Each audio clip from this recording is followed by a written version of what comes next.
These are the primary culprits. Power production by thermal pathways.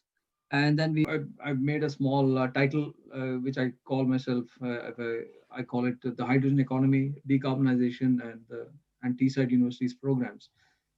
Uh, to begin with, of course, we are all in agreement with the criticality of global warming because of the continued reliance on fossil fuel burning, uh, which obviously is the main cause for greenhouse gas emissions, global warming, increased sea levels, freshwater shortages, melting of ice caps, climate change, etc. But the target is, as per the Paris Agreement, to lower the rate of warming to no more than 1.5 degrees C per year. And from what we heard last year, the UK is supposed to end its contribution to global warming by 2050 and basically bring all greenhouse gas emissions to net zero by 2050. Whatever be these numbers, the most important target, as far as all of us are concerned, and we chemical engineers realize it a lot more because we have the power to do something about it. We've got to lower carbon dioxide emissions as much as possible from all kinds of avenues, which are really indispensable for us nowadays. Transportation fuel, and these are the primary culprits. Power production by thermal pathways, and then we are to, and another big, some of these are well known to all of us, but today I want to emphasize a couple of more things here. We are talking also about some key sectors which normally go under the radar, which can potentially have a huge impact when you decarbonize them. One of them is industrial operations. Essentially, so much of industrial operations involves the burning of fossil fuels, furnaces, boilers, and you've got a whole range of chemicals in petrochemical sector, which involves highly endothermic reactions, primarily petrochemicals, which are made from ethane and propane.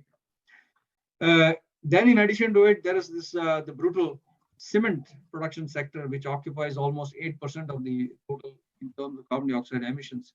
And then finally, steel.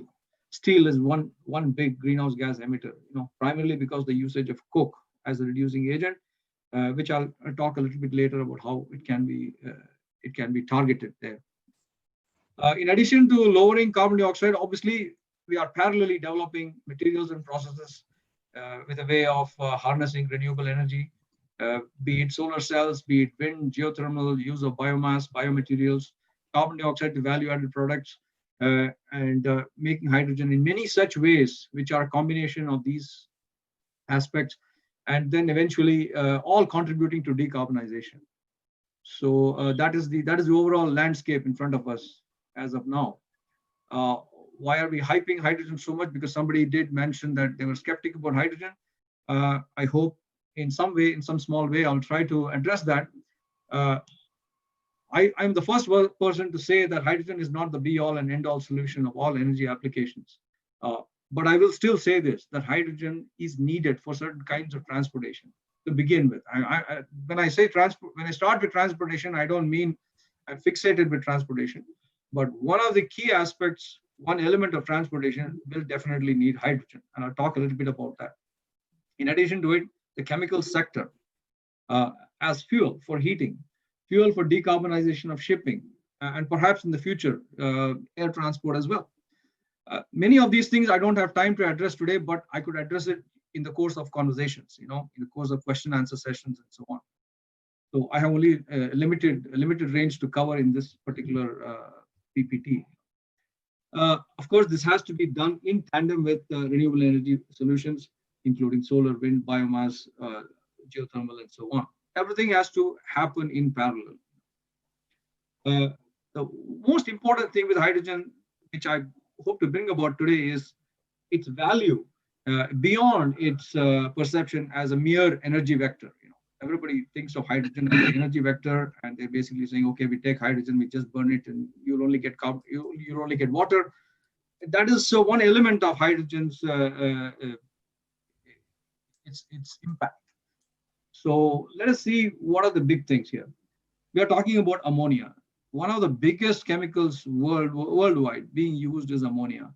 And while the nitrogen plus hydrogen giving you ammonia is one of the most famous processes of the 20th century, for which Haber Fritz Haber and Bosch got the Nobel Prize in 1913 or 1919, one of them.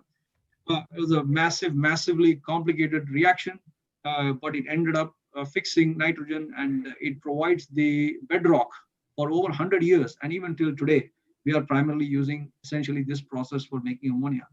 Now, this is a very nice process. It's a highly exothermic process. It's got a lot of tricks in it, very tricky, but nevertheless, it generates heat. But the interesting thing is, in order to make this hydrogen in the kind of volume that's required, we are unfortunately dependent on the good old natural gas steam reformation process, which is a highly endothermic process. And whenever you're talking about endothermic process, you're talking about a fuel, and you've got to burn a fuel. And when you burn a fuel, you generate a significant amount of carbon dioxide. So having said that, if you look at, and of course, where's the ammonia used? The ammonia is combined with some of the carbon dioxide that's produced during this production, and you get ammonia, which is one of the most widely used fertilizers all over the world. It's the primary nitrogenous fertilizers used for agriculture over 80% of the world. Ammonia is like almost like air, breathing air, as far as plants are concerned, as far as the food chain is concerned. So there's this market is on the tune of 230 280 million tons per year production. And if you really look at that, you look at the amount of energy that goes into producing 1 ton of ammonia is 7.8 megawatt hour, primarily because of this particular process for making hydrogen. So the hydrogen that's produced today is essentially coming from here, and that's what contributes to the energy intensive nature of ammonia. And because of that, you're producing approximately 1.6 tons of carbon dioxide for every ton of ammonia that you produce. And if I were to multiply this number with this number, 280, I am looking at approximately 448 million tons of carbon dioxide expected in 2030, rising entirely only from ammonia production. And there's no way to go around it. There's no way around it unless you get rid of all your SMR, the natural gas steam methane reforming, and replace it by some form of renewable production of hydrogen. So having said that, then we go to some other sectors. Refinery. Hydrogen is used enormously in the refining operations. It is used for a process called hydroprocessing. And because we are still so dependent on fossil fuels in terms of crude extraction, and much of the crude has got a lot of sulfur and nitrogen, and all that is removed entirely by producing by using it, reacting it off with hydrogen. And when you react it off with hydrogen, you require a considerable amount of hydrogen to do that. So you need a huge stock of hydrogen in your refinery to do these two processes, hydroprocessing and hydrocracking. All these are intimately related to wax production, lube production, diesel production, and aviation turbine fuel production. These are still occupy significant. We really need these. So where's all the hydrogen coming from? Steam methane reforming, and all the hydrogen that comes from steam methane reforming releases enormous amount of carbon dioxide. Now, steel industry again. You are using coke to reduce the iron oxide to iron. And when you do that, you generate carbon dioxide. So it's a massive greenhouse gas emitter right there. So can we replace the coke with hydrogen? So again, huge potential possibilities. Once you make hydrogen in a green way, you can use that's a big market. Cement industry, where a lot amount of heating needs can be replaced by decarbonized heating, for which you can use hydrogen. Why I'm putting up these three things is the hydrogen is it has a tremendous potential in terms of decarbonizing the chemicals in the materials sector. In addition to the traditional role that nowadays hydrogen is being associated with, which is transportation. Transportation is something that we have talked about. Everybody knows some of the key elements of transportation. People know about the issues associated with hydrogen supply chain, refueling stations, etc. Many of you would have also heard of the PEM fuel cell technology, which primarily goes into all kinds of propulsion as far as hydrogen is. Battery electric vehicles, BEVs, are getting more and more popular. But again, let's be very careful about the limits of BEVs. BEVs work very well for small scale city driving. At the end of the day, you've got to charge it overnight. We all know about this. And unfortunately, the number of hydrogen refueling station is not sufficient enough that FCEVs, that is the fuel cell battery hybrids, are like the Mirai or the Nikola trucks, etc., are not yet so popular. And there's a stream of thought which says that the BEVs are going to be more and more well suited for small scale vehicles within the city, whereas the bigger vehicles like trucks and hopefully even trains, which where diesel can be replaced with PEM fuel cells, hydrogen would play a role. So transportation is something where you're going to have a balance between batteries and fuel cell vehicles. And for fuel cell vehicles, you need hydrogen. So and therefore, hydrogen storage becomes an important factor. However, for all these kind of things, hydrogen is required to be. We need hydrogen to be renewable.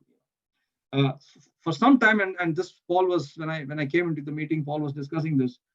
We can manage with blue hydrogen. It's a transition thing. As long as we store the hydrogen, we have the economies of scale today to make hydrogen cheap, very cheap, by steam methane reforming, as long as we store the carbon dioxide. Of course, when you store the carbon dioxide, we're going to add to the cost, but nevertheless, it's still considered cheaper than the existing green hydrogen, which is heavily dependent upon the cost of electricity.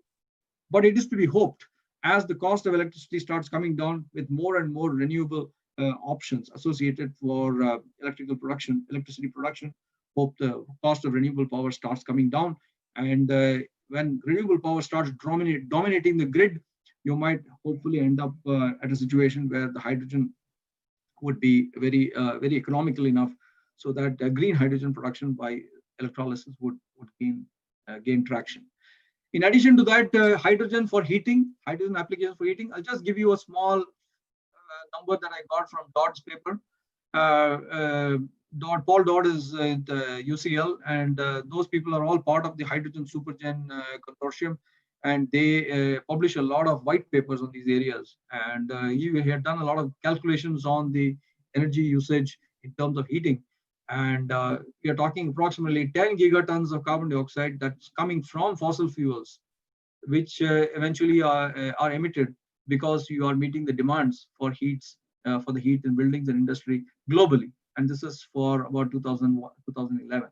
So Dodds has made a good case for hydrogen being used instead of natural gas. And a lot of people are talking about it as well. There are a lot of companies, Northern Gas Networks, for example, they've talked a lot about hydrogen being used as a substitute for natural gas for a lot of domestic heating and cooking applications. But the problem is the gas appliances cannot be used directly with hydrogen the way they are being used with natural gas because of the technological problems associated with hydrogen as a flame, hydrogen flames.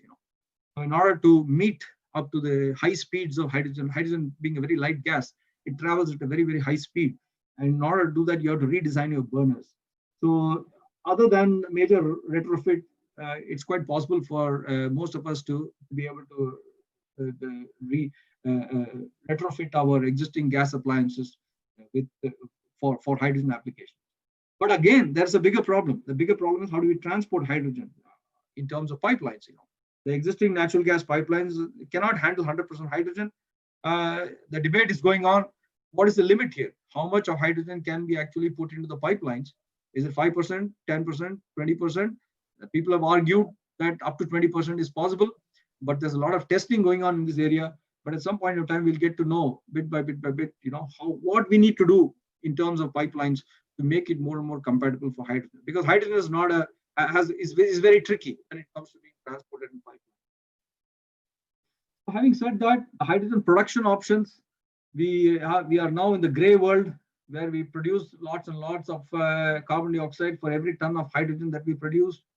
The economies of scale are great, but the carbon dioxide emissions are huge.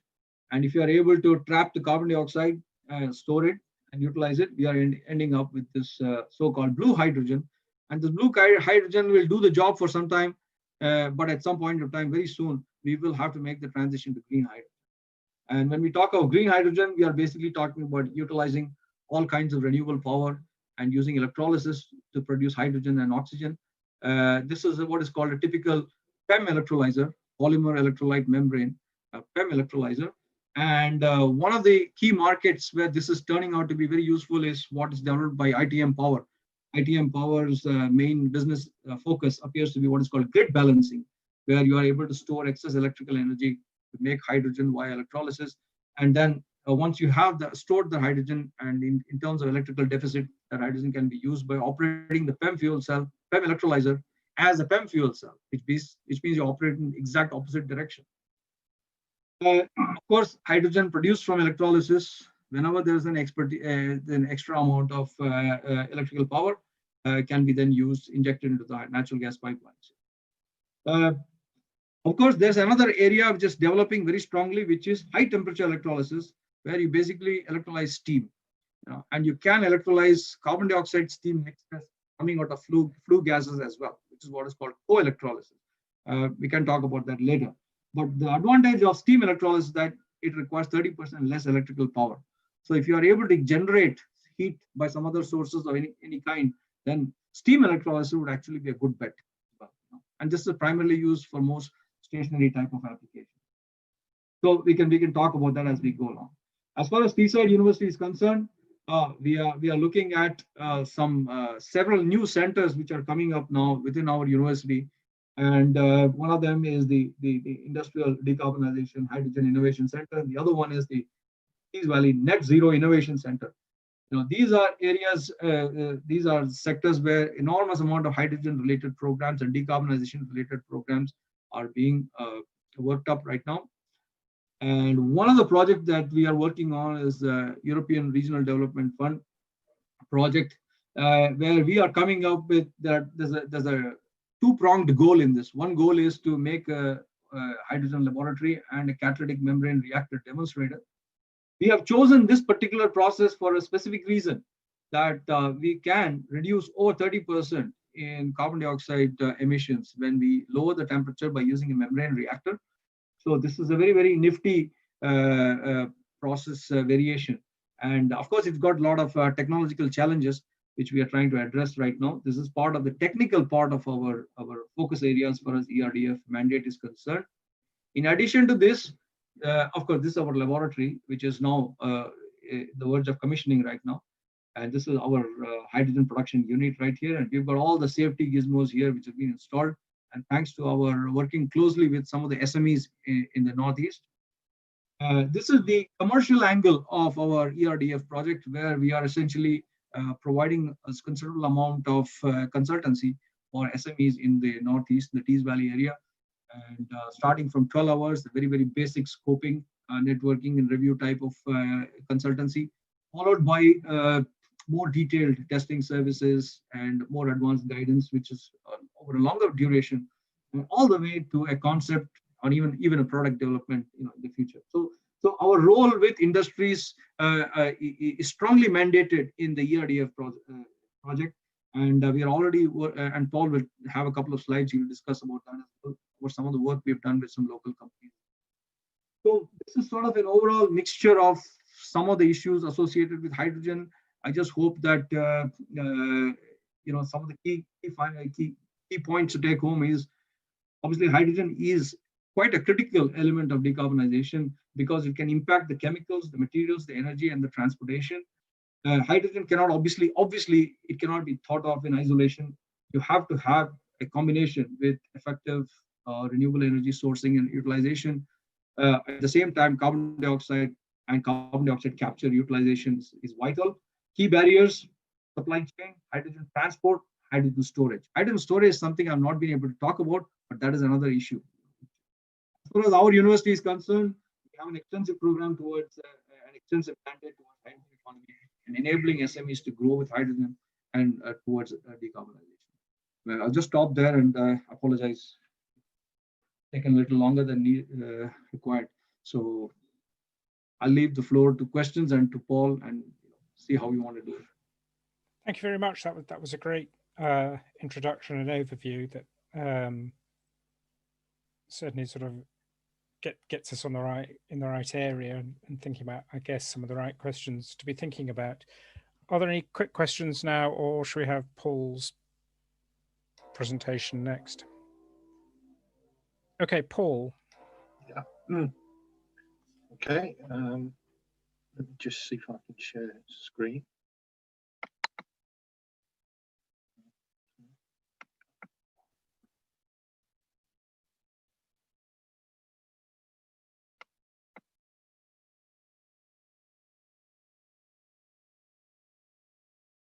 Can you see my slide for Green Party briefing? Yes. Okay. I mentioned when I was talking at the start, I wanted to do a bit on safety because it's the key to getting this accepted as for transport. And whenever I mention safety, this is what I get. The Hindenburg disaster, 1937, and that explosion is why we shouldn't be looking at hydrogen. Now, it looks very serious, but there's a number of misconceptions about what this is actually showing.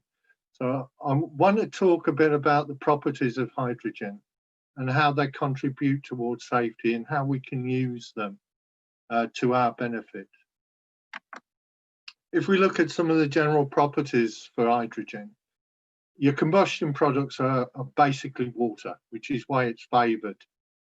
If you look at methane, you've got the potential of carbon monoxide, carbon dioxide, and water. Carbon monoxide being both toxic and flammable. Carbon dioxide is an acid gas, and it's also an asphyxiant.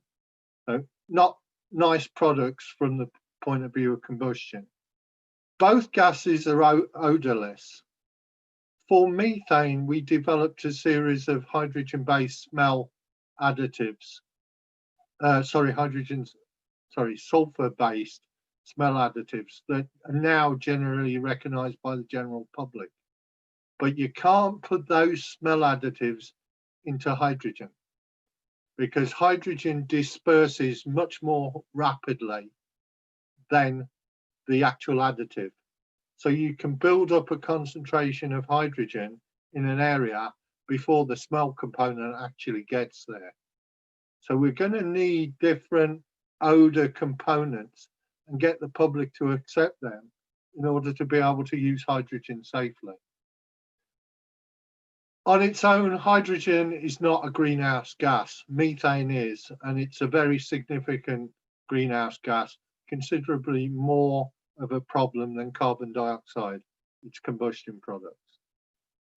The next two properties we'll take together, diffusivity and density. Hydrogen diffuses faster in air than methane, and its density is much lower. So the hydrogen is going to move through the air much more quickly, which can be advantageous because if you've got a leak, its concentration will drop much quickly. Also, it tends to go upwards. So if your people are on the ground and the leak is on the ground, the hydrogen is going away from the people, which is advantageous. If you look at energies of combustion, you've got quite a favourable position with hydrogen on a mass basis. It's got releases on combustion about 3 times the energy you would from methane. But that's on a mass basis. The problem comes with the density. Hydrogen's density is so low that to get the same mass, you need to compress it to a very high pressure or liquefy it. And that means running at very low temperatures. You're talking at minus 250 Kelvin to liquefy hydrogen. Sorry, minus 250 degrees C to liquefy hydrogen. That's exceptionally cold. So there are problems with storing hydrogen at those conditions. For a vehicle, you're talking of pressure, if you store it under pressure, of between 350 atmospheres and 700. Those are massive pressures to be looking at. Some more issues, flames. If you look at the two photos here, hydrogen flame in daylight, you can't see it. If you look at a hydrogen flame on a night, that's the hydrogen flame. The propane flame is much, much brighter. Most of what you can see there with hydrogen is glowing carbon particles that are actually in the atmosphere. It burns with a very, very pale blue flame. The reason being, without the carbon in the flame, it's emitting radiation in the mainly in the ultraviolet spectrum. so you can't see it. Now, it also means that the amount of heat emitted because of ultraviolet radiation is much less. So you can't actually feel as much heat coming off that flame as you can off the yellow flame of the propane, which makes it harder to detect. And you've got a secondary effect in that the ultraviolet radiation is actually absorbed by moisture in the air readily. So it makes it much more difficult to actually feel the heat from the side of the flame. But a lot more of the heat is actually going into convection from the top of the flame, which is where you want it. So it actually makes the heat transfer a bit better. If we look at fire and explosion data, flame temperatures for both propane and methane are up around 2000 degrees C. You get NOx, or nitrous oxides, produced at around 1600 degrees C. So both of these flames will produce NOx under normal conditions. You can engineer to avoid this, and you engineer to avoid it by reducing the rate at which you add the air to the fuel mixture. And you drop the temperature below the NOx temperature, and you can stop the acid gas production. But it's interesting to note, if you're not careful with the hydrogen, you can produce an acid gas without thinking about it. Move down to flammable limits. Hydrogen's got a much wider range of flammable limits, but the interesting figure is the lower limit on both cases is about 4%. So where we normally try to work is with hydrogen concentrations lower than 4%, so you can't actually ignite it. And that's the safety margin we've been working on. If you then move to the explosion limits, if you look at the methane one, it's the lower limit, or the actual range is very close to the flammable limit. So when you form a flammable mixture, you're very close to forming an explosive mixture as well. Whereas if you look at the hydrogen, it's 18.5% for the lower limit. That's 4 times the amount of hydrogen needed to form an explosive mixture, making it much less likely to form an explosive mixture, more likely to form a fire. Auto ignition temperatures, both high, both above 500 degrees C, unlikely to become an issue with hydrogen under normal conditions. Both of these gases will ignite with weak thermal ignition sources. So sparks, matches, hot surfaces. Even though the hydrogen has a much lower ignition point in terms of energy, it doesn't matter because the same type of sources will give you that energy. As far as explosions are concerned, in order to get an explosion, you either need a high voltage discharge, lightning, maybe a blasting cap, or you need compression, which gives you supersonic velocities in the gases, which allow you to generate shock waves. So it's much less likely to turn into an explosion because unless you've got one of these factors, which will give you an ignition source for the explosion. Right. So what happens with hydrogen when you ignite it? If your hydrogen is released into the air as a cloud and it's not confined, you'll get a fire. That fire will burn very quickly.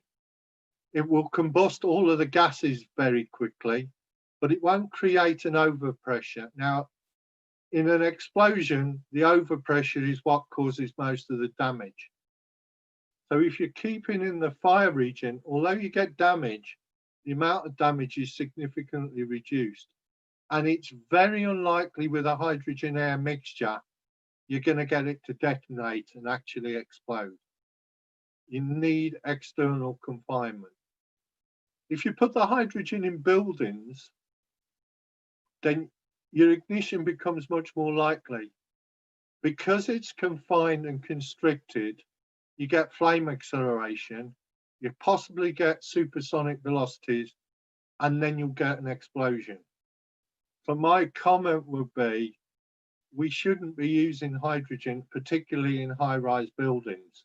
I don't think we ought to be using methane, but we certainly shouldn't be using hydrogen because it's going to spread fast, it's going to spread fast upwards, and it's going to be confined by the building to create the perfect situation for an explosion.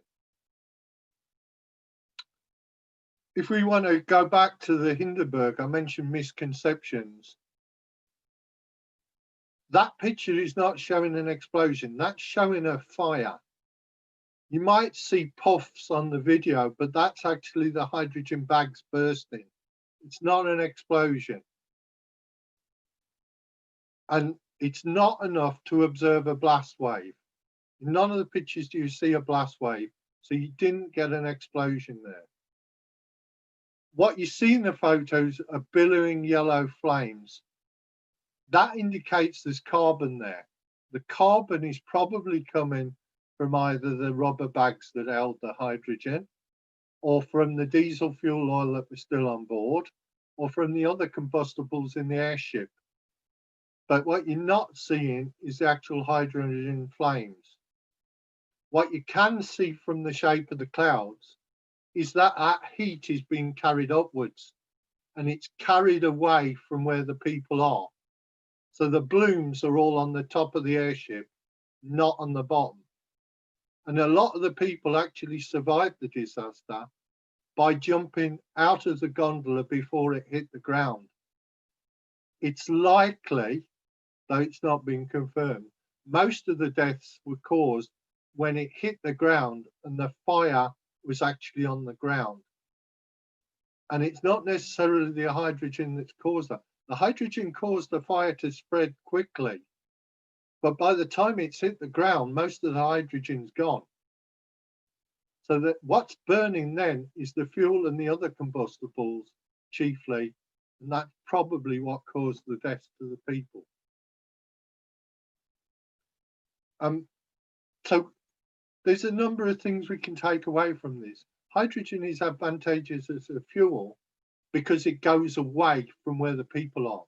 If you think about a gasoline fire, the gasoline leaks on the floor, it stays where the people are, and it burns on the ground. It then heats up the fuel tank, which causes the explosion because the fuel is confined within the fuel tank, and then you get the explosion, the detonation, and the deaths resulting from it. So potentially, hydrogen, if we control the way it releases, we design the tanks properly, and its natural properties of rise away from the vehicle can give us a much safer system. So that's giving you some backgrounds of the safety issues associated with hydrogen. As far as the RDF project is concerned, the project was set up to basically exploit the community we got on Teesside with chemical companies and chemically related companies to try and build up a network of companies that are interested in progressing hydrogen technology equipment. And the way we were going to do this was through a demonstrator which could show the possibilities of low energy process routes to hydrogen using steam methane reforming. Now, it's an intermediate step, but in order to get hydrogen accepted, you've got to get people using hydrogen. And the only way to make hydrogen quickly in large quantities at the moment, economically, is steam methane reforming. We can drop the temperature, which can cut some of the emissions through the processes we're looking at. We can capture the CO2 with existing technologies. And CO2 is used on Teesside as an internal market. So a lot of the CO2 that's produced is captured and sold to the other chemical companies on site and used as one of the process raw materials. So there's potential there to use the CO2. To date, we've engaged 23 SMEs who've participated in some of the hydrogen project events we've run. We've got 3 companies we're working on specific products. So one of our companies is Micropoil, where we're working on metal supported catalyst and membrane film reactors, which could go into the electrolysis side as well. We're working with Derby Tech to develop teaching and training apparatus for heterogeneous catalysis based on the hydrogen demonstrator. And Inspire on Learning, we're developing teaching materials to help educate the 14 to 16-year-olds about opportunities within the hydrogen economy. The current state of the project, we're about to commission the demonstrator. We've got 4 types of reactor designed to look at how we can reduce the energy usage, and we hope to start reactor testing after Christmas. And we plan to run a series of webinars on progress throughout next year. We're also applying for a phase 2 funding to start middle of next year for another 2 years, which is looking at how we automate the control of these membrane reactors, which is going to be required knowledge in order to upscale them to production size. We're looking at investigating fuel cell life expectancy and how to use fuel cells as hydrogen purity detectors. One of the things for hydrogen fuel cells, they need to be very, very pure hydrogen. We're looking at gas purification process of steam and methane feed streams, and to allow us to use bio-based feedstocks. So a lot of the methane coming into the national grid, and it's growing, is coming from biomethane, which is being produced from farm waste. But there's a problem with that methane. It contains a lot of sulfur and a lot of CO2, which we can't put into a reformer. But there's a potential to start to make this process carbon negative by using the bio-based feedstocks as the raw material for the methane that we're putting into the process, and then capture the CO2 that we're actually producing. The final thing is to take the hydrogen and look at how we can use it as a replacement for natural gas and crude oil as a feedstock for chemical companies to use in the future. So I hope that's been of interest to you. Okay. Thanks, that was really helpful and certainly has greatly improved my understanding. I apologize for overrunning. Yeah, just one quick question, just to make sure I understood before I see if anybody else got other quick questions. You're saying that hydrogen is not really suitable as a domestic fuel, it's industrial and transport, is that right? I'm not saying it's not suitable for domestic fuel. I think there's work to be done on it. I think the problem is about putting it into high-rise buildings. I don't think we should be using flammable gases in high-rise buildings anyway. The hurdles we had to jump through to get a hydrogen lab put in a tower block, and we're using very small amounts of both hydrogen and methane, were extreme. Because under industrial risk assessments, the potential for, if you do a risk assessment, you're looking at what's the severity of the incident and how likely is it to occur.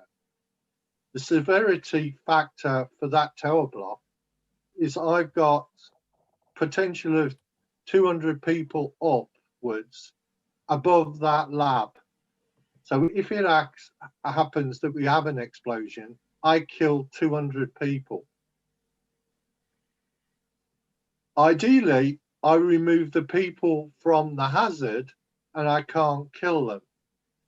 So I take away the severity. The only other way of doing it is to minimize the effect of any explosion and the likelihood of it happening. The way we do that is turn down the amount of material in the tower, the gas, which forms part of the explosion. And I put in measures in place to stop the gas getting out of the system where it is. Right. Now, sorry. I wouldn't put it in a tower block. I wouldn't put methane in a tower block. In a domestic house, it's a different situation. But in a tower block, you've got a large number of people stacked above one another with a gas that's lighter than air that's rising up through the building. In a house, it's slightly different. And if the ventilation is correct in the house, you should be able to get the methane out of the building. Great, thanks. Are there other questions or at this stage? No, in that case, Richard and Rich Jonny. and Jonny. Thanks. Sorry, I lost you. Do you want to say something? Well, yeah. I mean, I don't know how much I'm going to add to that. That was all really good. I'm really glad to have been invited and to be able to seen that. Yeah, thanks. That's really interesting. Yeah, I mean, I was going to talk at a much sort of higher level, so I don't know to what extent people here are kind of, get all the stuff that I might have wanted to say. But I'll just, if I may, I'll just share one slide. Let me just maximize this and share it. I just wanted to do, because we heard some of those terms. There we go. So this is a sort of an overview thing. So we heard about grey, blue, and green hydrogen, and there's this sort of a wider spectrum here. So we heard, grey from the steam methane reformation. Sorry for all the chemical formulae, it's not very interesting, but basically they're using methane to create hydrogen, which produces a lot of CO2. And I've put on the right hand side the carbon footprints, the kilograms of carbon dioxide equivalent formed per 1 kilogram of hydrogen. Now it's only really any use to compare them with each other, and these are all from various different sources. So I'd be interested to know if people think that they're out of whack. But certainly, so brown wasn't mentioned. Brown is gasification of coal, syngas. It's the kind of thing we used to get in town gas back in the day before the advent of the North Sea cookability natural gas. And that's quite niche, but Australia is very excited about doing that. So there's a kind of a cautionary tale that the hype around hydrogen is getting a lot of fossil fuel organizations quite excited about a potential use for their products.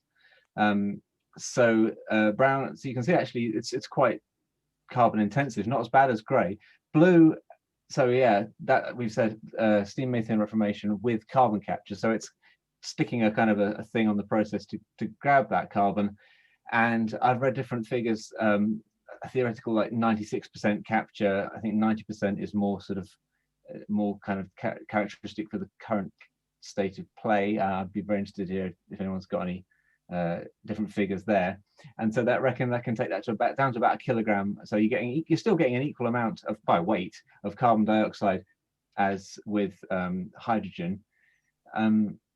And the other thing to mention about this is it's carbon capture and nominally storage, but there's all sorts of uses for carbon dioxide other than storage. And when these things are becoming supply chains, there isn't really a good market solution for climate change, obviously. So there's a lot of uses to which this carbon dioxide that is being captured is put to, which doesn't necessarily sequester it. So it's used to, a major use at the moment is pushing it down into oil fields to get the last bits of oil out. Another one is actually get sold to greenhouses to create a sort of more carbon dioxide rich environment to encourage plant growth. And of course, that's just going to go back in the atmosphere. It also is used to make other fuels, which again will probably be burnt and possibly go back to the atmosphere because it's very much harder to capture carbon when it's being burnt in many different places. Green, we heard about electrolysis of water from using renewable energy, and purple is green, but it's with nuclear energy. So it's a nice little recognition. Nuclear isn't renewable, and there's some other niche ones which I won't go into. But I also wanted to say that yeah, we heard from we heard that grey is what we're in the age of at the moment. That I've read figures, so 70% to 95% of all the hydrogen being produced is grey, is being produced. So no abatement. That's that extremely carbon dioxide intensive, very dirty, well, very climate damaging process at the moment. And the green, the actual electrolysis stuff, the figure I've said is about 1% of hydrogen globally is actually being produced by electrolysis at the moment. So hydrogen at the moment is not a clean fuel. I think that's a fairly uncontroversial thing to say, although it's probably a bit of a loaded statement. But there's dangers of buy-in, and there's and I think Jonny's got a lot more to say about. Sorry, not buy-in. I mean lock-in. I think Jonny's got more to say about that and about heating usages. I think I'll hand over to Jonny. If there's anything else that Jonny hasn't covered better than I will, doubtlessly, then I might pick it up at the end. So Jonny, I'll oh, thanks. That. Yeah, I don't have any slides. I'll just be. Okay. No, that's all right. I'll just be talking. I've got some notes here that I'm going to talk through, basically, which is sort of taken from some materials that my colleagues have created in the past, who are, as I say, my colleagues are the bigger hydrogen experts than me, but I have some understanding of this, so this is me going to sort of convey that information. I guess to try and put some things into perspective of where hydrogen might be going in the next 10, 20 years is kind of the sort of idea of what I'm going to be trying to convey. The EU's had their Green Deal out recently, which includes the statement that they want to kickstart a hydrogen economy in Europe. And they have recently also published a EU hydrogen strategy, which sort of sets out three sort of timescales and the sort of levels of deployment of different technology within that they expect. So sort of for the period to 2025, it's looking at basically just industrial processes and heavy duty transport. Then in the period out to 2030, that they're also starting to bring in, well, they've said trucks, rail, potentially some maritime transport. And then this is when daily or seasonal storage of renewable energy might become more prominent as well, potentially. And they've put a headline number of 40 gigawatts of electrolyzers by 2030 within that strategy. 40 gigawatts is about the size of the UK's electricity demand at the moment. So it's large, but also that number is on a EU scale rather than just an individual country. So it's still a relatively small proportion of the total EU sort of energy flows, but it's also non-negligible, I would say. And then the longer term, looking out to 2050, is when they start talking about hard to decarbonize sectors, which might include low carbon heating and yeah, those sort of slightly more uncertain areas. There are three main pillars of this hydrogen strategy, which might be quite useful to convey. And in fact, maybe I'll just share my screen just to show those quickly. But I'll just I'll describe what they say anyway. Hopefully, am I showing the right screen there? Or am I showing my email? Small. It's a whole bunch of text. Yeah. Top priority, print-friendly PDF. Three pillars to the strategy. I'll zoom in a bit. Yeah, so three. Yeah, it's not particularly. I mean, I can just describe these equally. But I thought these were worth pointing out. So the first is a more circular energy system. So they're saying energy efficiency first, which is probably not a very controversial statement, but it's worth spelling out anyway. I guess particularly within buildings, but maybe also in industry. Yeah, probably also in industry. I guess the best emissions reductions come from not using energy in the first place. And more generally, that is going to be a very cost-effective option. If you're having to completely replace technology with whole new systems, then the smaller those new systems are, the more cost-effective it's going to be. So yeah, energy efficiency is the first pillar within the EU hydrogen strategy. The second one is a greater direct electrification of end-use sectors where possible. That, you know, they're acknowledging that the power sector is by far the most progressed in terms of decarbonisation and has the highest share of renewables. So we should be looking to use electricity where possible. So heat pumps in buildings, electric vehicles in transport, electric furnaces in certain industries, it says. I guess maybe that, I don't know how feasible it is in all the different industries. And there's going to be, you know, widespread rollout of EV charging infrastructure, for example. And then they've finally said, for those sectors where electrification is difficult, the strategy promotes clean fuels, including renewable hydrogen. So I just thought that was worth sort of spelling out a bit. Let me try and get my notes back. Sorry. So yeah, then I had some notes on the colours of hydrogen, but Rich has talked about that already. The point around using hydrogen for seasonal storage, or more generally using electrolyzers to generate hydrogen, there's an interesting point here, which is that as you have more penetration of intermittent renewables, well, one, you're going to need seasonal storage because renewables, particularly solar, doesn't generate very much in the winter, and so you're going to have a deficit of generation in the winter relative to the summer. The other point is that even now we're seeing very low or even negative wholesale electricity prices for extended periods during the year. And that might sound very good for the consumer, but if you've got negative electricity price, that means basically that that you're having to pay people to sort of throw away electricity effectively, which is an inefficiency and, you know, leads to overall higher electricity system cost. And so hydrogen, using an electrolyzer at those times of low wholesale price or even negative wholesale electricity price, could be a very cost-effective way of generating renewable hydrogen. And it also has benefits for improving system stability.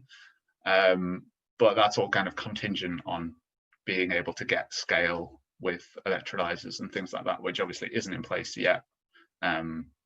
Rich said that 1% of hydrogen currently generated is green. So that's, yeah, that's kind of where we are now, but this is, you know, how things might develop in future.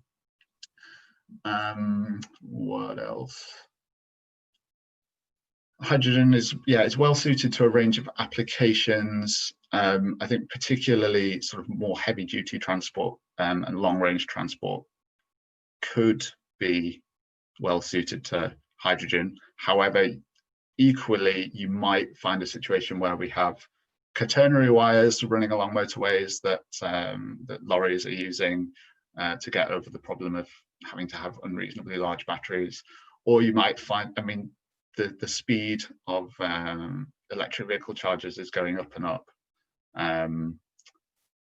There's 350 kilowatt EV chargers being trialed now. So it may just be that everything is done with extremely fast EV charging.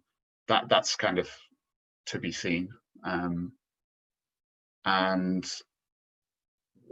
Sorry, I'm just sort of going through some notes. This is slightly ad hoc. The other obvious issue with hydrogen is efficiency compared to electrification. If you're compressing it or liquefying it and then transporting it around, there's generally an energy penalty of around 30 to 40% associated with that. You also have to replace all the gas pipeline, well, not replace the gas pipelines, but you have to do work to a lot of the gas pipelines if you are going to feed hydrogen into the network as a replacement for gas. And that's an idea that's being touted as a way of decarbonizing heat. But there is a substantial cost associated with that.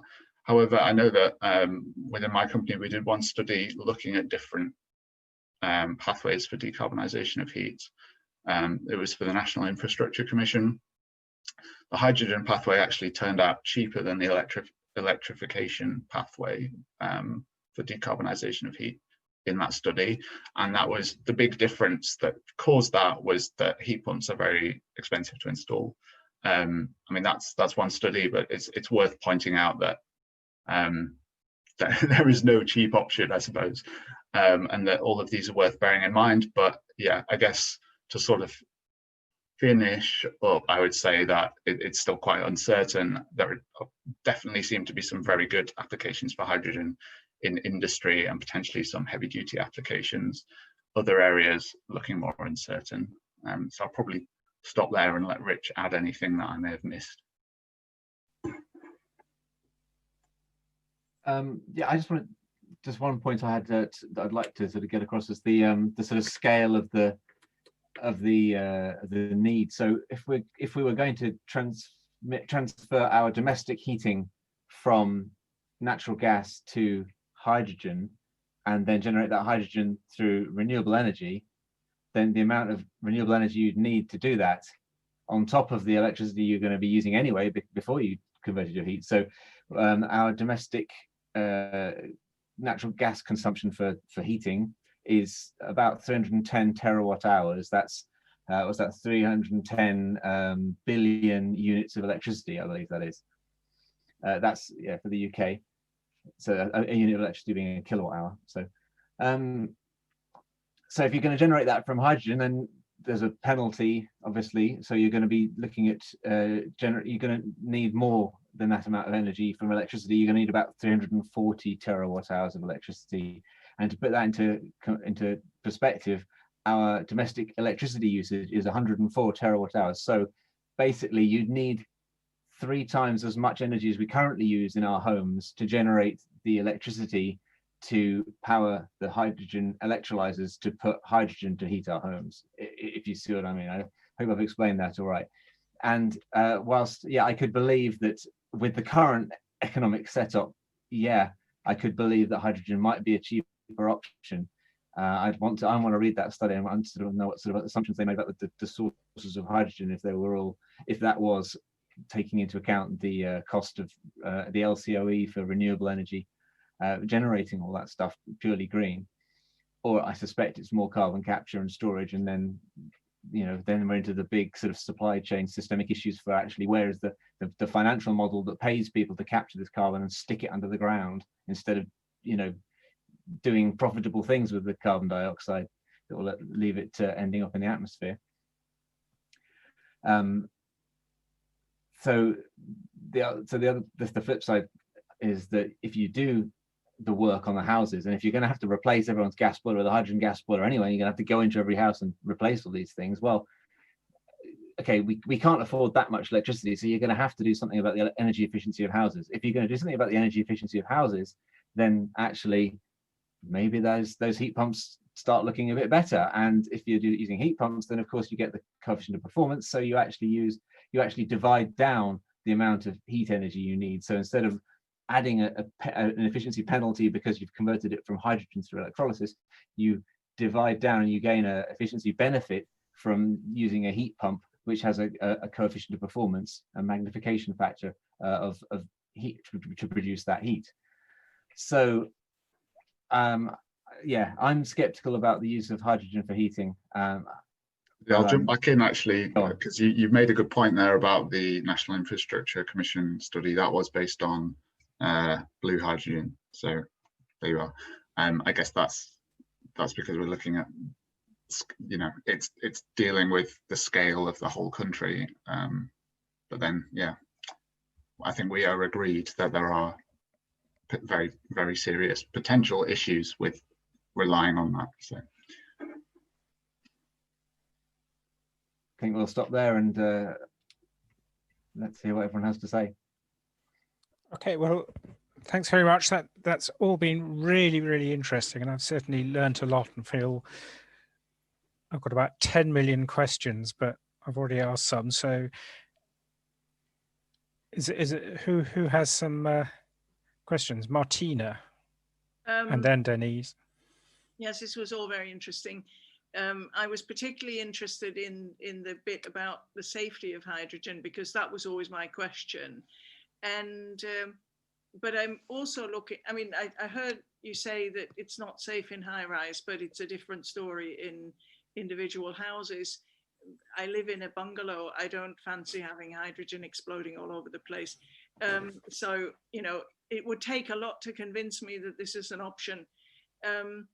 But what I'm interested in is whether there have been any studies done or are being done about the respective cost of retrofitting housing to use significantly less energy for heating as compared to converting to hydrogen and pushing out the same amount of heat, because we've got appallingly badly insulated housing stock.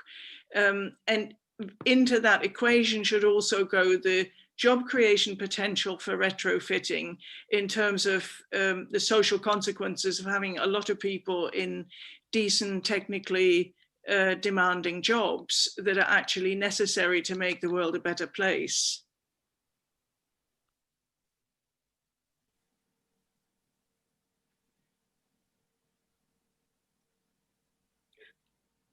Who'd like to take that on? I mean, I agree that energy efficiency needs to come first. So yes, I agree. I don't have numbers on the cost of retrofit versus, but I think you basically have to do energy efficiency if you are gonna use hydrogen for heating. You first need to reduce that total heating demand for sure. But even then, you may or may not want to choose it. Denise. Okay, thank you. Yeah, I mean, I kind of asked for this meeting to happen, so thank you for whoever Leonie was that's brought all these people together.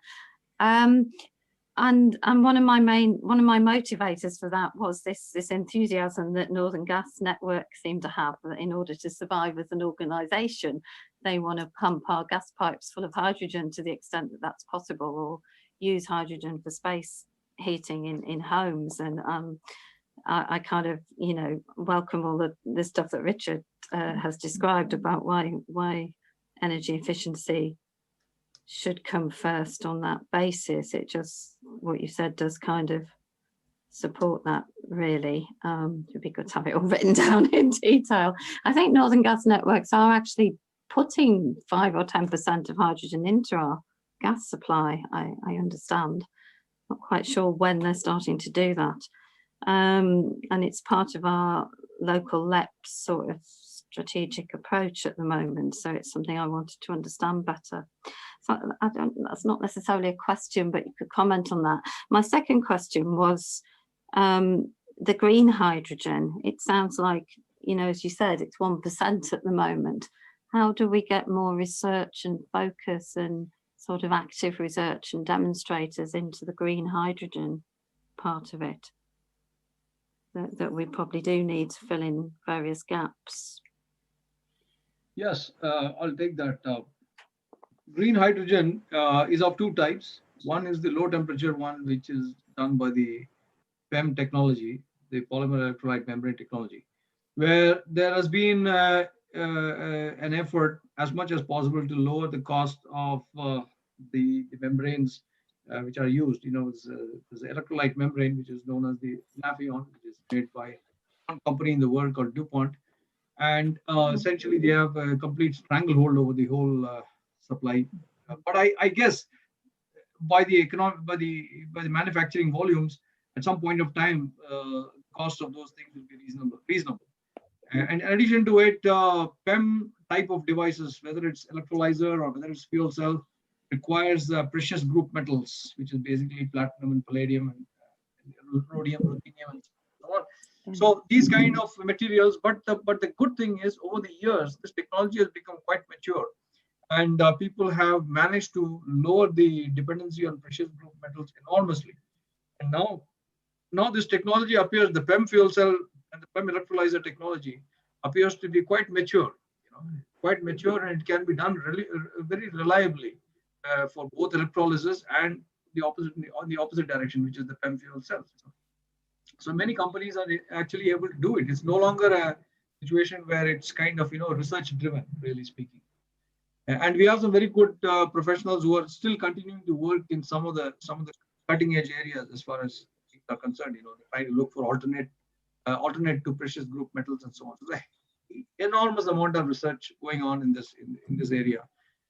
Additionally, the high temperature steam electrolysis, which can produce hydrogen at 30% more efficiency, is basically if you give a steam at 800 degrees C and you put it into a device, electrolyzer device at 800 degrees C, then you are going to get 100% electrical efficiency in terms of hydrogen production, vis-a-vis the total amount of DC power that you put in.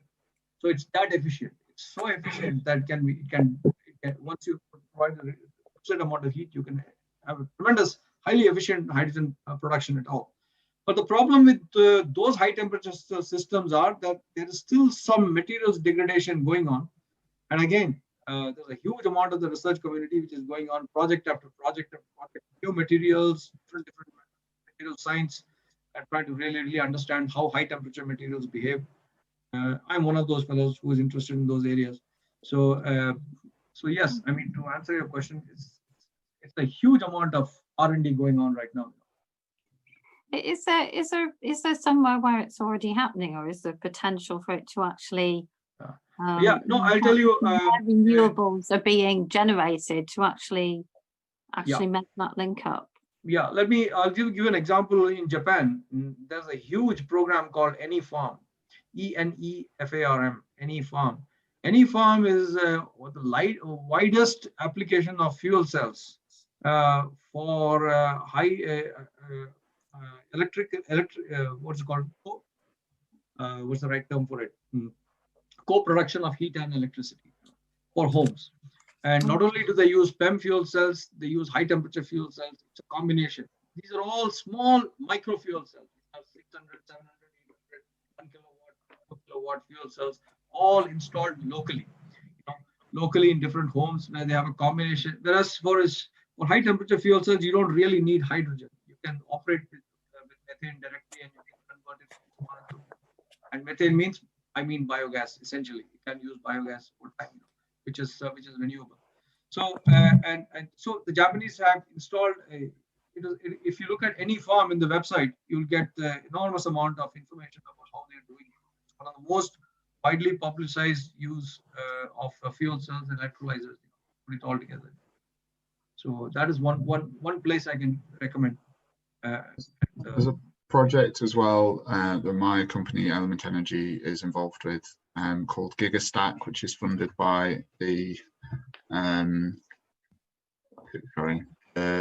A's hydrogen supply competition, which is looking at generating green hydrogen from offshore wind. I think that's just in feasibility study stage at the moment. I think we might also be involved in some Horizon 2020 EU funded sort of demonstration projects with electrolyzers as well. Again, it's not the team that I work in, so I don't have all the details. But oh, interesting. Okay, thanks very much, John. Oh, did you want to say something, Richard? Well, no, John had his finger up, so. Sorry, I thought you might say something at this point. John. Yeah, so I've really enjoyed this presentation. It's a fascinating subject, and I've learned a lot about especially the industrial hydrogen and the safety stuff. That's great. Fits in with my environmental health training years ago. I'm basically opposed to the idea of retrofitting everyone's gas boilers and pipes and everything for home use of hydrogen, because it seems such a silly idea, when what you could do is we're already putting biomethane, a very small amount, into the gas grid, which is essentially a carbon neutral or low carbon methane. But what you could do is you could take the hydrogen generated through excess renewables, the green hydrogen, and purple hydrogen sounds great to me, probably not to some of you, but use that and then add CO2 sequestered from burning biomass. So that would be a kind of renewable CO2 and add that to the hydrogen, the low carbon hydrogen, and put that methane into the grid. So you're actually using excess electricity from nuclear power stations and wind that isn't needed, you know, when they're all spinning really quickly and we're not using it, make the hydrogen with that, and then put non-fossil CO2 into that, so that we don't have to retrofit. And that would be, well, I don't know whether somebody's already thought of that. Yes, you're right. I would have hoped so. This is an area where a lot of discussion has already gone in. Yes, the CO2 plus renewable, I mean CO2 which is captured from different sources can be reacted with the hydrogen made from renewable sources, and essentially you get what is called synthetic natural gas. And what you do is you take CO2 plus hydrogen and you run what is called a reverse water gas shift reaction, and then you get CO, H2 and a little bit of excess gases here, and then you methanate the CO plus H2 and give you CH4. It's entirely a doable strategy, but it might be okay. It's an option worth pursuing, because the reason is that you have to really have a good structure set up in place for CO2 trapping, and you cannot run away from renewable green hydrogen production anyway. So the green hydrogen production has to happen for this to happen. You know? so that's what. Oh no, I totally agree with that, and I also obviously think that having houses needing less heating is obviously really sensible, and every new house should be a passive house, and we should be retrofitting houses with insulation.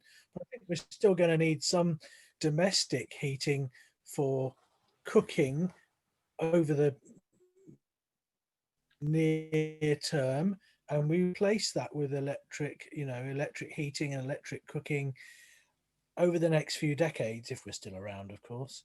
So yeah, that would be my take, but not to replace gas boilers with hydrogen gas boilers. That just seems really wasteful when we can just make kind of this, what did you call it, renewable methane? No, I don't know what you called it, but yeah, natural gas. Yeah, it's called synthetic natural gas. There is a comment about the boilers. Synthetic natural gas, great. There's a comment about domestic boilers. A lot of the modern domestic boilers that are now being produced are being produced either to take a mix of hydrogen and methane, or actually to be just switchable between the two feedstocks. So a typical life of a boiler is around about 10 years. So over a 10-year period, we're likely nationally to have most of our boilers changed over to a situation where they can either take co-methane and hydrogen together, or actually can be switched between methane and hydrogen anyway. So within the life cycle we're talking about of swapping over to hydrogen, which the government is talking 10 to 20 years, the likelihood is most of the boilers in the country will already have swapped over to being compatible to those feedstocks. Thanks, Paul. John? Isn't there a problem with the pipes? Yeah, isn't there a problem with cast iron, but the old gas pipes being eroded by hydrogen? I know they're replacing gas pipes. Okay, yes, okay. I think there are some 2 or 3 issues here. One is as far as the boiler design is concerned, as far as the burner design is concerned, the burner is the primary problem associated with hydrogen, because the flame speeds for the hydrogen combustion are so vastly different compared to that for methane. So you need to do a lot of retrofitting there. Second problem is, yes, hydrogen has the effect on what is called metal embrittlement, on most stainless steel transportation systems, which are used for CH4. And hydrogen doesn't work very well with them. And so there are huge problems there as well. So the bigger problem than just retrofitting boiler is still the hydrogen transportation in certain pipelines. That's the reason why we are worried about oh my gosh, do I have to replace all the pipelines with hydrogen compatible pipelines? And what is it that the hydrogen pipeline brings that makes it entirely foolproof? I think this is an area where there's still a lot of research going on in this area. And I attend a lot of hydrogen supergen meetings, and people talk about this issue again and again and again. Metal embrittlement. How to study. In fact, one of my colleagues is very much interested in studying metal embrittlement, writing proposals in that area. So there are non-invasive methods of checking, metal embrittlement, and that's a huge area of research. Again, it should be noted that this is a lot of the work that's been done on Lead Citygate project at the moment is looking at the gas network and what's actually in the gas network, because it's more complicated than just cast iron, steel, plastic pipeworks. There's a mix going back 150 years of different types of materials, valves and so forth that have been used. And they're actually doing quite large scale tests on the compatibility of hydrogen with items that have actually been removed from the gas network. Now, the current evidence at the moment, which is why they're considering bleeding up to 20% of hydrogen into the main, is that at those concentrations, the network as it exists is compatible with those concentrations of hydrogen. At the moment, for 100% hydrogen, we haven't got the evidence, and that's where the work's going. But the evidence as it is at the moment that's already come out of the studies that have been done and the large scale studies is that up to 20% hydrogen the system can take without modification.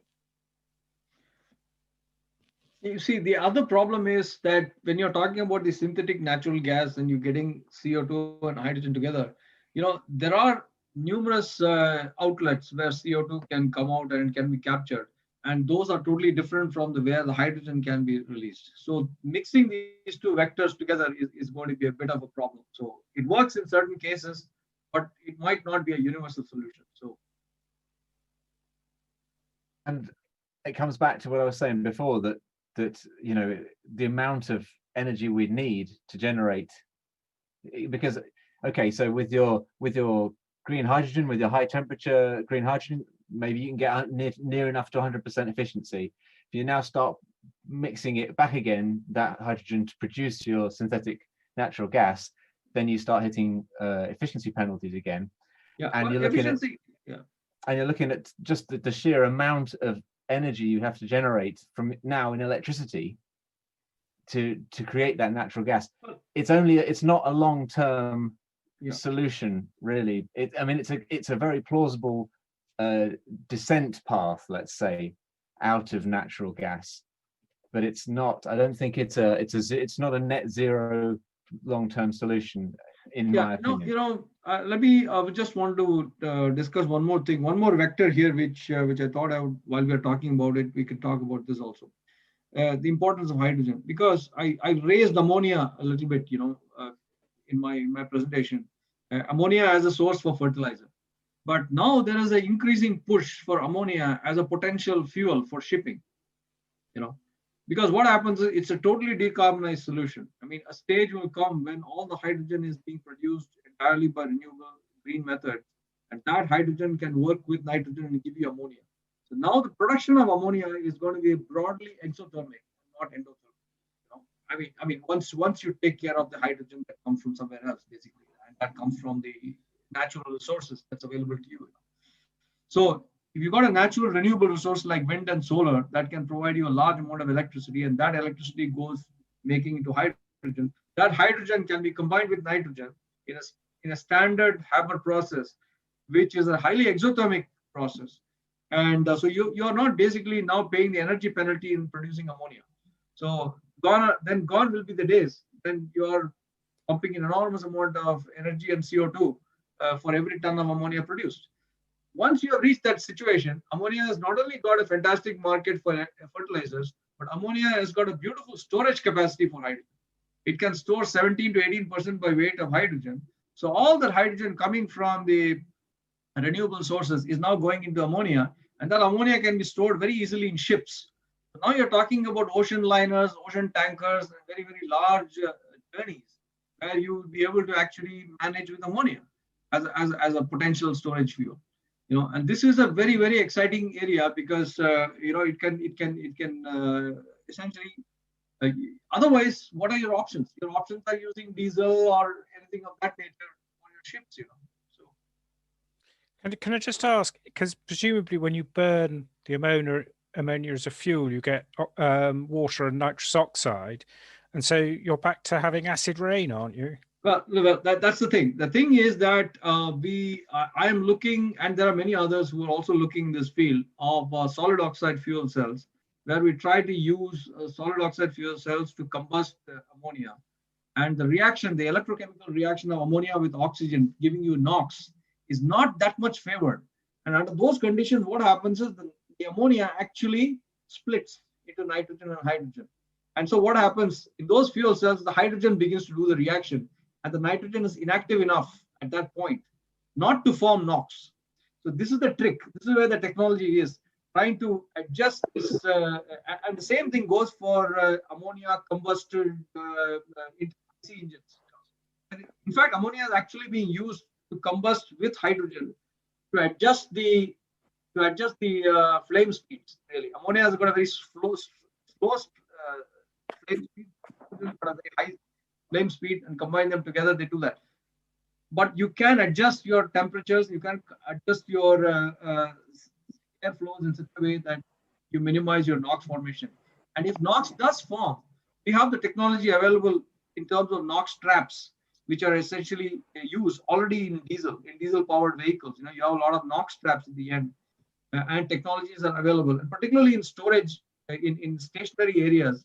The ammonia, some unconverted ammonia can be reacted with NOx, NO, to give you back nitrogen. That chemistry is very well known, and that chemistry can be achieved. Okay, thanks, John. Yeah. Thank you. Yeah, I've been reading about using ammonia as well as a fuel, and I don't understand why we don't use one of the most readily available sources of ammonia, which is urea from human urine. And it could be so easy to collect this very valuable substance and tanker it around. I appreciate you would need to do some driving or piping, but there are places where it can be collected in large volumes, and that would additionally help the water treatment works, which, when you're looking at what a water treatment works does, it spends most of its energy attempting to denitrify water. The feces in the water treatment works is really not so much of a problem. It's the urine is the problem. Urine is the real difficult thing for water treatment works to deal with, and all the energy spent pumping air through it to fuel the bacteria to denitrify this stuff is primarily the urine. So we need to collect our pee and give it to industry, really. Yeah. No, I mean, in terms of chemistry, yeah, I think that's a good thing. But from an industrial point of view, the concentration of urea within the urine, we are talking less than 1%, right? 1 or 4%. I forget. I forget what. So we are dealing with extraordinarily large volumes of liquid to process less than 4 or 5% of raw material. So one has to really adjust your plant systems and have a big collection system, and then footprints and so on. Yeah, I mean, you probably find you're putting more energy in to get the urea out of the urine than you are actually achieving by recovering it. Yeah, it's probably better used as fertilizer than as an industrial feedstock. Yeah, the Romans used to collect it's a natural fertilizer. It's vital. Sorry, Will? So the Romans used to collect it. I can't remember quite what they used it for. I think they used it as fertilizer, didn't they? It was widely used for making explosives. Yeah. Yes. They used to collect on the docks, didn't they? Yeah. So can I come back in again? Yes, of Tom? course. Yeah, I just wanted to go back to before the urine. That's yeah, I mean, well, all the stuff about ammonia and meeting a market for fertilizer. I mean, I just think we have to think about it. It applies to retrofit. It applies to space heating. It's just a sort of a bit of a concept of less, and not actually just thinking about markets. Because, you know, as Richard keeps saying, we can only produce so much renewable electricity and so much power to go round. So it's not just a question of finding markets for things, is it? It's, you know, fertilizers are not necessarily the best way of feeding the world. We need to power down on fertilizers as well. So we wouldn't actually need to actually use precious energy resources to feed fertilizers. But I do think what comes out of this for me is it just reinforces, you know, notions that we need, that it's really interesting to hear about how we can use hydrogen to fill in the gaps in the energy mix, and how we'll need to use it for certain things, quite possibly in industry and heavy goods and that sort of thing. But it just reinforces for me that we need to do energy reduction first before anything else, because it is concerning that so little, that it seems to be such a struggle getting the research even to go into the green hydrogen that is using renewables. It seems that's quite an important part of what needs to happen. And I'm just worried that there's a lot of enthusiasm for doing things like filling the gas grid with hydrogen, when that's really not going to help us solve some of these broader strategic problems. So that's just my thoughts about it. Yeah, can I jump in? I wanted to, because Jonny said, I mean, maybe Jonny was about to say it again, but he said what's basically my motto in all the energy stuff I do, which is the only clean energy source is the energy you don't use. You know, and yeah, that's absolutely, that should be an absolutely fundamental thing. And I think Jonny was talking about the EU hydrogen strategy, which is, I think it's really good, and it's very close to be a short-term thing, and they're very much with technologies, as you know, as they're developing, and Germany as well is you know, it's got all sorts of regulations about. Oh, am I coming across okay? It says my internet connection is unstable. It was, but it seems to have recovered. Okay, yeah, sure. And just one other point I wanted to make, it's a little bit out of the flow, but I thought what Paul said about not using hydrogen in a high rise, or not using methane in a high rise, was a really apt, really on point thing to say. It's not something I've heard said, but it's absolutely true. I wonder, Martina, you said you wouldn't have. We're losing you again, Richard. Okay, all right. Martina's got to leave now. Say if someone came at you with a natural gas connection, would you want that in your house? You know, if it wasn't normal. It's Richard. Yeah. Okay, I'll stop. I'll stop talking now if it's coming too wonky. Thanks, Jonny. You want to say something, and then I'll bring Andy to go on in.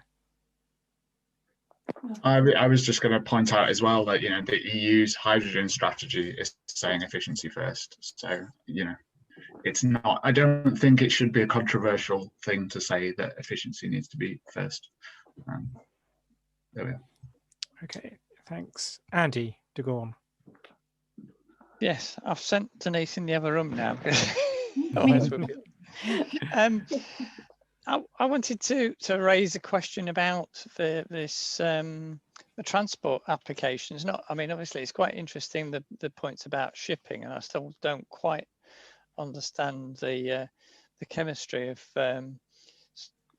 switching or converting ammonia back into hydrogen. It doesn't sound very ideal if it then generates more emissions of some sort in the process. But the question I was going to raise was about hydrogen or hydrogen stroke biogas as a a fuel for HGVs and public transport buses, because in York we've sort of very much sort of gone down the road of electrification, which I think has a lot, you know, although it has benefits from a point of view of clean air, it's not as good, potentially not as good as hydrogen from the point of view of if the hydrogen is generated through a most efficient manner. I mean, I was really in a way quite picking up on the question that Richard was raising about which is more energy efficient to recharge a battery every night, as we're doing in York now for our double-decker buses, or to have double-decker buses that will operate on hydrogen that's been generated from renewable energy. You know, so there's a sort of there's a consumption on a sort of daily or whatever basis, but then there's also the sort of lifetime of the battery compared to the hydrogen burner or whatever is used in the bus, or a biogas burner engine, should I say, in the vehicle. Trying to make that comparison between the two, which route we should really be going down from a point of view of promoting low carbon. There's an advantage to running with hydrogen in terms of fueling a vehicle, a big vehicle, that you can fill it up quickly. Yeah. So that it actually becomes a more practical fuel. You've got to carry a lot more fuel around in order to move a bus around than you have a car. So the amount of batteries you've got to put in a vehicle to give it the same range for a lorry, a lot of its capacity has been taken up by actually hauling around the weight of the batteries, whereas you don't have that issue with the hydrogen. And even if it carries a smaller amount of fuel, you can fill it up more times in the day. And you know, a typical fill-in for a car is 5 minutes fueling with hydrogen. So if you've got to fill your lorry up 3 times a day at 15 minutes, that's much less than you can achieve with the electric. So for bigger vehicles, hydrogen is much more suitable than electric. Yeah, that was my impression. Yes, that's correct. The other thing I just want everyone to just keep that in mind is, as far as batteries are concerned, with the spread of the high volume manufacturing of batteries, we have to be very careful about the battery component supply chain. We are looking at lithium, we are looking at cobalt, and these are two elements for which the supply chain is spread over to different parts of the world. And people have already said lithium is the new oil, you know, so to speak. And one has to worry about the geopolitics, and one also has to worry about the large amount of waste that actually goes in processing and processing these things, and the amount of energy that actually goes into, you know, making these compounds, the advanced battery materials. You know. So there is a role for batteries, but if batteries were to take over everything, we may have to be, we could be in a very dangerous situation. Thanks. Can I bring Simon in, who's just said that the amount of water that the country will consume will need to significantly increase, and so I mean, sort of what sort of quantities are we talking about, and does it have to be clean water, or can we use seawater or wastewater or whatever? Yes. I mean, you know, yes. I mean, wastewater it depends on what's out there, because you don't want to have any ions which could potentially poison some of the catalyst surfaces. But seawater, I don't think there's any problem with seawater for the most part. You know, primarily it can work reasonably well. So essentially, I mean. So, Simon, do you want to add anything to that? No, I think Venkat's just been very clear, but just something we need to consider if we move over to green hydrogen is obviously water usage, and we need to make sure we've got the supply of water for that industry, because demand's going to go up. Thanks. Jonny.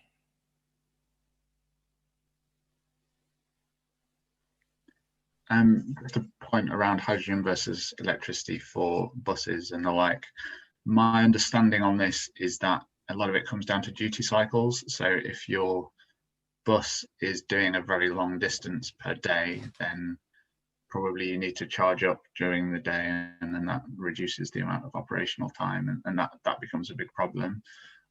But where you can run the bus once and then charge overnight, then obviously that's much better. And sort of as batteries get cheaper, and as they sort of scale up, it will be possible potentially to have larger capacity batteries going into buses, so that might increase the threshold slightly. But yeah, it's probably sort of below some threshold where electricity definitely wins, and then above some threshold where it's either hydrogen or you have to do clever things with your electricity for the battery electric buses. But yeah. And the big penalty with using batteries is weight. So you're putting a lot of energy to lug a load of weight round. Now, yes, there is a weight issue with hydrogen because of the weight of the storage tanks that you're using. But there comes a point where if you're using smaller tanks but filling up more frequently, you don't have that weight penalty with transport, with larger vehicles. And then the bigger trucks, the articulated lorries, the weight criteria is quite significant in terms of fuel limit. There was some work done as well. I think it was in London that they needed, I'm not sure whether it was 450 kilometres or 450 mile range for the vehicle for the daily operation. Well, most of the Toyota Mirai. The battery ones just don't meet the range. I think if it's of any interest, I was told that in York, because we're a relatively compact city, our park and ride buses are doing about 140 miles a day, and that they're quite easily coping on that range to be just charging up at night, but there's no sort of recharging during the day. But they have minimised the buses are built at Sherburn in Elmet, they're Optare, and they said that they've worked on keeping the weight to an absolute minimum, the very lightweight frame, because of the weight of the buses. And of course, we don't have that many hills in York either, which obviously helps. Yeah, and the figures I was working on and know that I saw were for London, which I suspect have got much bigger ranges on their buses per day. Yeah. And therefore the electric buses were not an option. Yeah, we're certainly in York, we're talking about looking at hybrids. So we've got like Coastline that go from Leeds to Scarborough or Whitby, and they're much longer range. And I'm surprised in London they do that far, because last I saw the buses were doing less than 10 miles an hour, which would give them a maximum of 240 miles a day. Yeah. And that was assuming, that may well correspond to the kilometres, because it's 5/8 of a mile. So that would bring that 450 figure of kilometres down to around about 200, 250 miles a day. Jonny, were you going to say something? Yeah, I was just agreeing. I think, again, I think there are a lot of routes in London where battery electric buses will be feasible, and potentially somewhere they're not. Yeah. One thing we may see is going back to the old stagecoach idea, and you just swap the battery out and put the new battery in, which could presumably be done very quickly if they're built to do that. Tesla were trying to do that a while ago with their cars, but they sacked the project in the end. Oops, that's what they're doing with the e-scooters in York. Got on the base, so they don't have to recharge them. They just swap over a recharged battery with, take the other one away. Makes sense. Are there other questions? I mean, we've had a really, really fascinating discussion. I've learned so much, so I'm really grateful to all of you. John. Yeah, this is supposed to be a kind of a policy briefing. And I'm wondering whether York Green Party is going to have a policy on hydrogen, or whether National Green Party has a hydrogen policy, and whether we can feed into that. Can we just talk about the Green Party for a minute? The Green Party obviously has an energy policy. I doubt it will go for a separate hydrogen policy, and obviously we can feed into that process. Whether we want one for York Green Party is entirely up to us. Well, what was the purpose of this? Obviously, we've learned a lot and we've become informed, but was there a kind of a meta purpose of informing York Green Party for policy reasons? Right. The part of the point of this idea is actually to inform the councillors and help them to do their work within the council, particularly now we've got executive officers. So it's obviously this, in relation to housing, is particularly relevant to Denise and transport to Andy. So it's to help them in their work. But if we wish to generate a policy, perhaps to support or encourage them to go further than they were otherwise thinking, and to push the Liberal Democrats, who are our partnership partners, then there's that as well.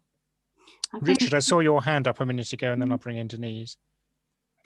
Yeah, it wasn't really. Well, I suppose it was kind of related. Sorry, I'm speaking without my camera on now to preserve my bandwidth. But yeah, I just wanted to say, it was going back a bit. The conversation about the battery and the mineral needs for battery electric vehicles, and I just it's another thing. It's another one of these solutions that just doesn't scale well, and that's why we've said, okay, efficiency needs to come first, but I think there's quite a crucial difference between efficiency and reduction, and actual powering down is kind of where it's at, of actually doing less stuff. And none of these things will work if we carry on, if we try and achieve the same levels of overall activity that we have now. If we try and travel the same number of miles that we do now, and so on, so that's the challenge. And that's kind of right. Well, that's over to you guys. That's where you, Green Party, that's where you got to save us. Yeah. Denise. Yeah, just to add in answer to John's question about policy, part of the motivation is that we are, as executive members, housing particularly, maybe and transport as well, and linked into all kinds of things. We are linking in a lot more to the regional sort of situation, and the York, North Yorkshire and East Riding LEP, for example, has a policy to become a carbon negative region. Now, part of that enthusiasm to become a carbon negative region, and one element of that is driven by DRAX, which could be the subject of a totally different meeting. But another element of that seems to be the Northern Gas Networks and similar organisations quite active in all of that, and are pushing for these sort of high hydrogen. I mean, they have different scenarios. I think they have low, I haven't had time to look at all the details properly, but low, medium and high hydrogen scenarios. But, what part of that includes pumping hydrogen into the gas networks. And I just wanted to try to begin to have a better understanding of that whole area of policy, which we could do with doing more work on. As a council, we don't really have the capacity, we don't have the expertise, we don't have the capacity to do that, but we do now have a carbon reduction officer who has some of that expertise and can start to develop more of it. So it's really about how we engage with that at that regional level, and to try and support that, and how we might develop our energy policies as a council and as a city, to try to inform some of that. That was my idea. Will. Yeah, I was just going to say, thanks to this meeting, you can now talk about things like, if people do start saying, well, we can add hydrogen to the grid, we can start asking things like, well, what colour is it? Because that's extremely relevant to whether or not it is actually doing any good or not. So there's no point in filling it up with the grey hydrogen that we know actually consumes more energy than it creates. So yeah, it's been a really useful session from that point of view. John. And just another process thing. Could you, when we finish this, could you download the recording as an MP4 and make that available? I think this has been an extremely interesting, and there'll be people who could watch this recorded and learn, such as the carbon reduction officer, for instance. I will endeavour to. It has been recording. Okay, are there any final thoughts? Because if not, I would really like to thank Paul and Venkat, Jonny, Richard, and Simon's sorry. got it. Yeah. Go on. Sorry, can I just put my project management hat on here? I wonder if you might be able to connect us up with the Green Party in the Tees Valley area where we are, the university. And also, obviously, part of our project aim is to help SMEs develop product processes for the growing hydrogen market. If you could then help make any connections with any SMEs that we could maybe support and help through the project. So Bryony would be a good contact, possibly. I can't remember which part of the northeast she's based in. Northallerton. Is it?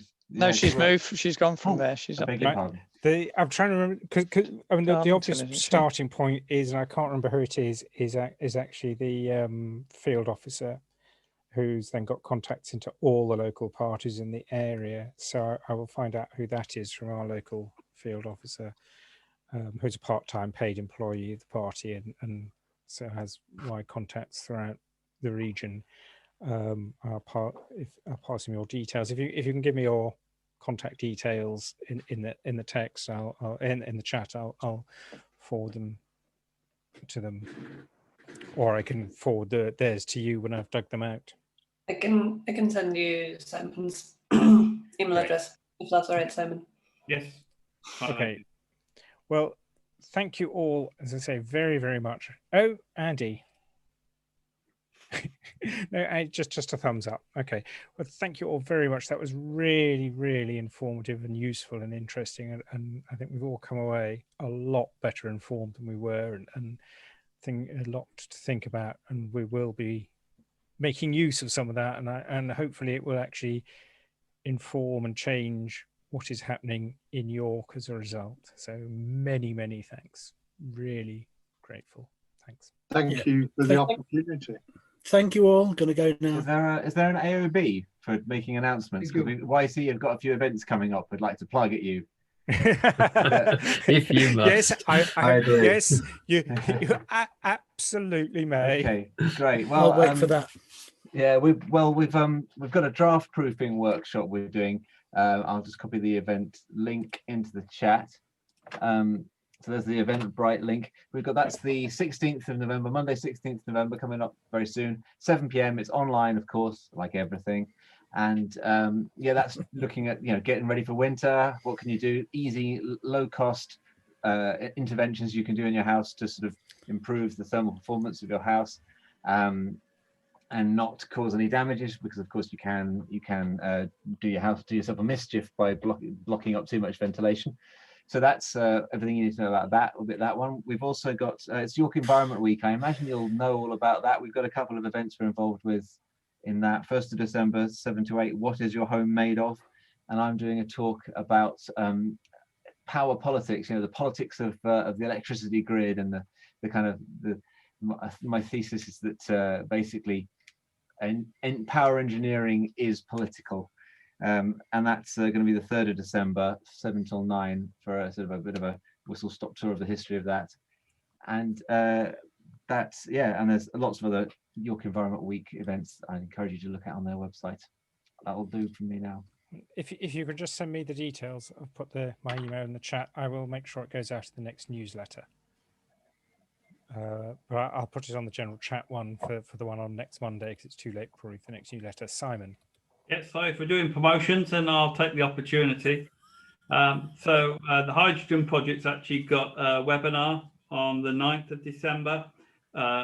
entitled Hydrogen for Heavy Duty Transport, starting at 9:30 in the morning. So that may be of interest to some of you. We're just waiting at the moment. In the next few days, it's going to be uploaded onto Eventbrite. So if I'll share the information with Leonie, she can share it then if anybody wants to then register to join that event. That sounds really interesting. Thank you very much. Anybody else got anything relevant to announce?